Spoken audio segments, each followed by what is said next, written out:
Hello peeps, this is Drakkarts. Welcome back to another tutorial. Again, like usual, if you are bored and want to dive right in it, you press the menu button above there. For all the others, here is the little story evolving around our today's topic, a shifting floor witch farm design. Little story here, like I had this witch farm in my Let's Play world where I just built such spawning pads and then water streets around it, which then will shove witches alongside and then elevate them up and drop them down and whatever and whatnot. The thing is, if you do it that way, Gecko mentioned that witches don't wander off for quite a long time. Yeah, well, that was a quick one. Now let's try this one.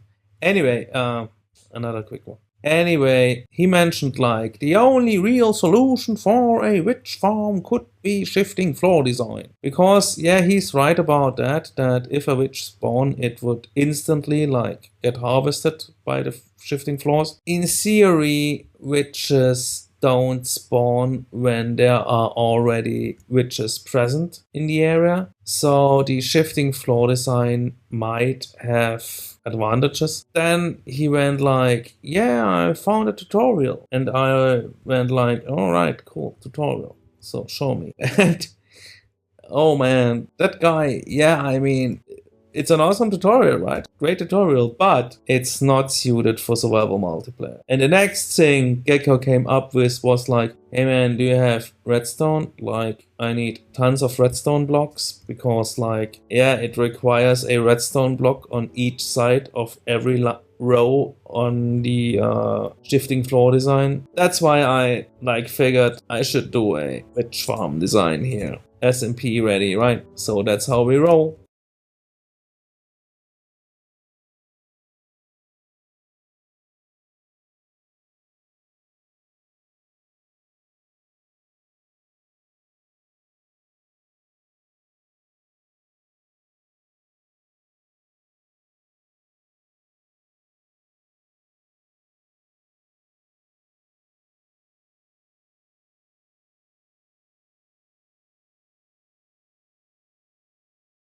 Alright, so first part, where do witches spawn? Witches spawn in witch huts. To be more precise, witches spawn in a block a witch hut occupies. And this block is a 7 by 9 by... how high is it? 7 by 9 by 6 block, right? You will have to make that witch farm go away. Instead, replace it with your spawning pads. Witches are too high, so you pick the first two blocks, which is the ceiling and the first wall block, as spawning ground for the upper layer. And then you place the second layer below. Simple as that. So, welcome back. Next part, how to make them spawn in the cube around the witch huts. Basically, you make them spawn in there, taking away spawning space for all the other mobs. And you do that by setting up a so-called perimeter. What is a perimeter? You need to understand that mobs spawn around players. They have a minimal distance where they can't spawn around the player. So 24 blocks around you, there can't spawn any mobs. So you need to be away at least 24 blocks to make mobs spawn in front of you. That does not count for spawners, so that's a different issue. The more you are away, the more likely it is that the mob will despawn. And at 128 blocks away from you, the mob will despawn instantly. A perimeter basically is a defined position where a player has to be, and then you set up the surrounding area in a way that mobs can't spawn anywhere except where you want them to, and that is the witch huts. In this case, we have two of them here, that's why I'm showing you this. We didn't do much work on the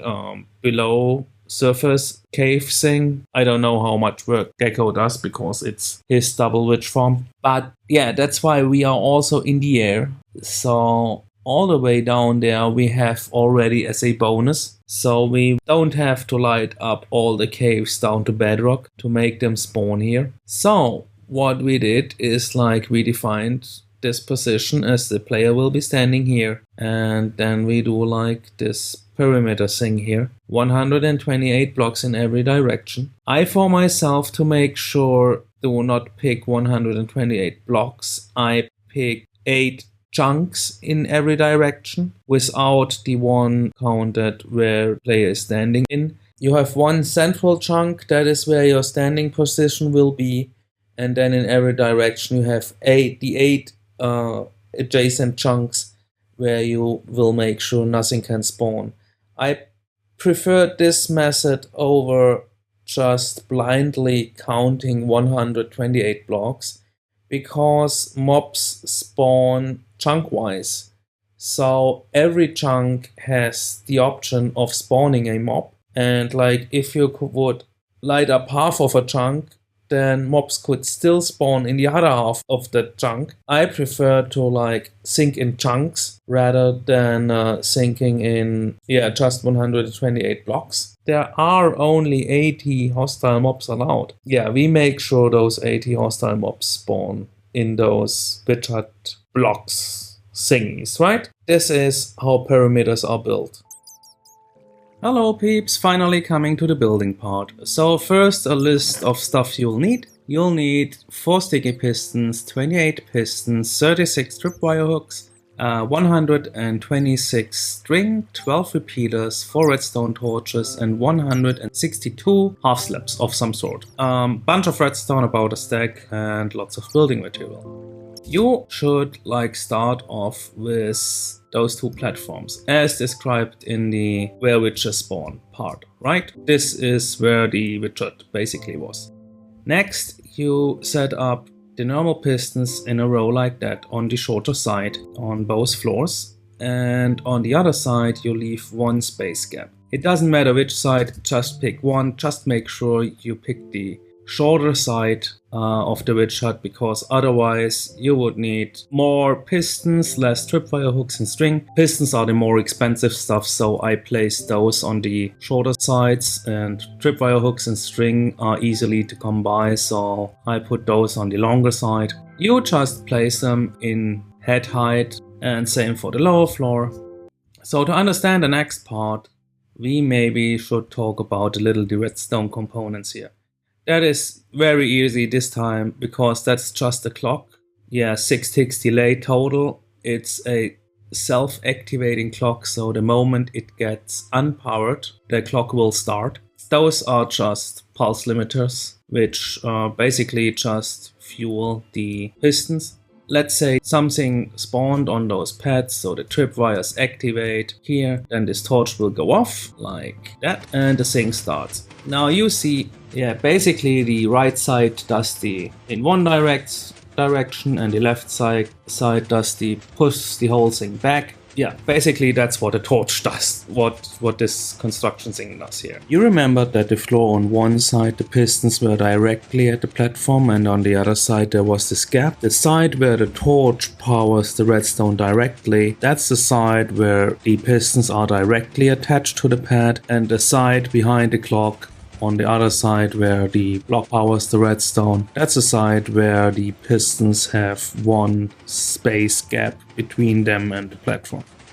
So basically what we do here, we like redstone all across the tripwires here, place a torch there. So the moment anywhere something spawns, those tripwires will activate, this torch will go off, this redstone will go off, so this torch will go on, starting the cycle of the clock. And basically again you have here the pulse limiters directly powering the blocks next to the pistons. And this way, as described, pushing force, pushing back. Just make sure you have like the delays set up correctly. That's 3 ticks here and 3 ticks there, because pistons need 1.5 tick to push out. Or is it 2 ticks meanwhile? I don't care. Anyway, it needs some time, so they can't react to single pulse ticks. That's why we also use again a piston to make the pulse limiter, because if that piston is able to shove that block up and pass the signal through, those pistons should be able to shove that row over as well, because it's actually the same type. Also, I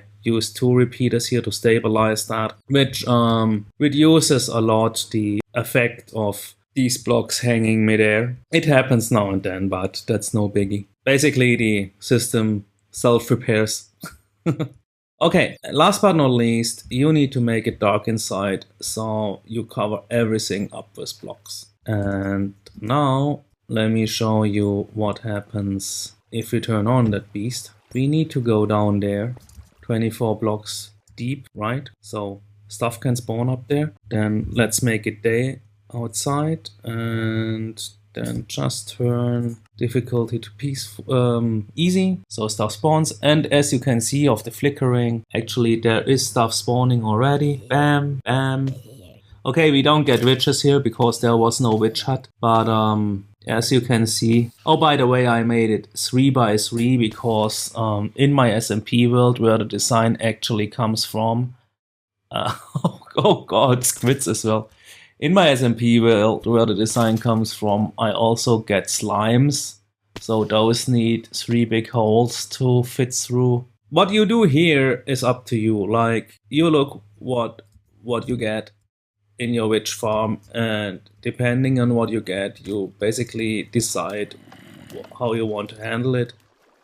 I pretty much thought I would just get witches, but that is not exactly the case. I mean, I get 90% witches, but the occasional spider, slime, zombie and skeleton is within the mix as well. I don't care because I'll do a big sorting system anyway, so I can like sort that out.